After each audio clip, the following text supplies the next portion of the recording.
7:45 p.m. Eastern Daylight Time. At 6:48 p.m. Eastern Daylight Time, a severe thunderstorm was located 5 miles southwest of Spartanburg, or over Roebuck, moving east at 25 miles per hour.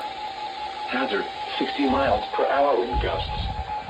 Source, radar indicated. Impact, expect damage to trees and power lines.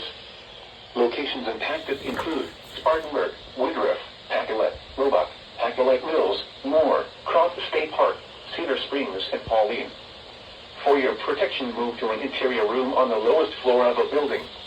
Please report damaging winds, hail, or flooding to the National Weather Service by calling toll-free 1-800-267-8101 or by posting on our Facebook page or tweet it using hashtag NWSGST.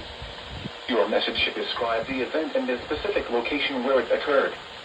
Repeating, a severe thunderstorm warning has been issued until 7:45 p.m. Eastern Daylight Time for the following counties in South Carolina, Spartanburg, and Union.